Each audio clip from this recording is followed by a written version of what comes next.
চলে আসলাম রান্নার একটা নতুন রেসিপি নিয়ে। কড়াইতে দিয়ে দিলাম সর্ষের তেল, আর সর্ষের তেল দেওয়ার পরে দিয়ে দেবো কালো জিরে ফোড়ন।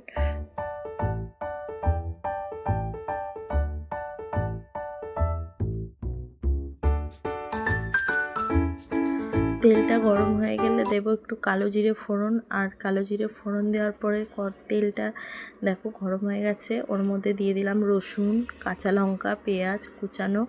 আর যে যে পরিমাণে ঝাল খাবে সে ততটুকুই লঙ্কা দেবে, বেশি দিও না, তারপরে আর খেতে পারবে না, না হলে ব্যাপারটা অন্যরকম হয়ে যাবে। তো যাই হোক, আমি এখানে 4টে কাঁচা লঙ্কা দিয়েছি, একটু নুন একটু হলুদ দিয়ে ভালো করে এবার এটাকে নেড়ে চেড়ে লাল করে নেব।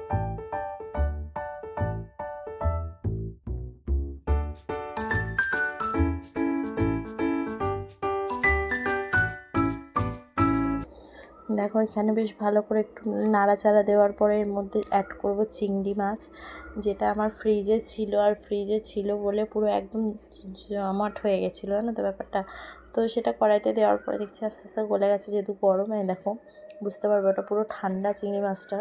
তো ওটা দিয়েছি, দিয়ে ভালো করে লাল করে নাড়াচাড়া দিয়ে ভেজে নেব।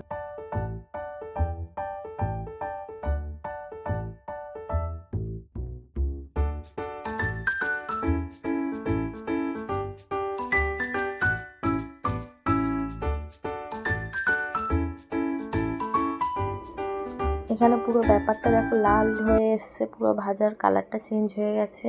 এরপরে দিয়ে দেবো এর মধ্যে মেন যেটা আমি বানাতে চাইছি, সেটা লাউ শাকের পাতা। কারা কারা এরকম লাউ শাকের পাতা বাটা খেয়েছো? এই যে পাতাটাকে আমি বেশ ভালো করে পরিষ্কার করে ধুয়ে নিয়ে কেটে নিয়েছি, একটু 3-4 ভাগ করেছি মাঝখান দিয়ে। তারপরে ওইটা কড়াইতে দিয়ে একটু নাড়াচাড়া দেবো। আর কড়াইতে প্রথমবার দিয়ে মনে হচ্ছে কতটা, তাই না? কিন্তু না, এটা ঠিক জল শুকিয়ে গেলে অল্প একটু হয়ে যাবে। তো প্রথমে একটু নাড়াচাড়া দিতে অসুবিধা হচ্ছিল, বাট পরে ঠিক হয়ে গেছিলো খানিকক্ষণ পরে। তো এটা ভালো করে একটু নাড়াচাড়া দিয়ে একটু কমিয়ে নেবো ঢাকা দিয়ে।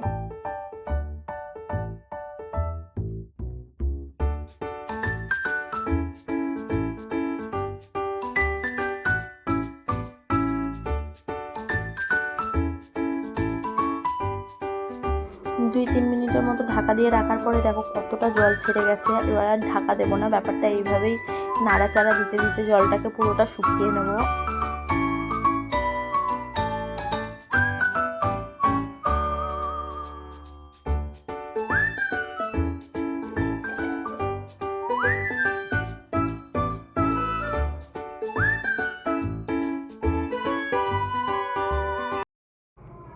নাড়াচাড়া দিতে দিতে যখন পুরো জলটা শুকিয়ে গেছে, দেখো ঠিক এইরকম পজিশানে চলে এসছে, পুরো ঝরঝরে টাইপের, তখন একটা থালায় তুলে নিচ্ছি। আর এই থালাটায় তুলে নেওয়ার পরে 10 মিনিট মতো আমি রাখবো জিনিসটা ঠান্ডা হওয়ার জন্য। আর যেহেতু আমি সিলে বাটছি না, এটা আমি বাটবো মিক্সার গ্রাইন্ডে, তো একটুখানি ঠান্ডা হবে তারপরেই আমি মিক্সারে দেবো।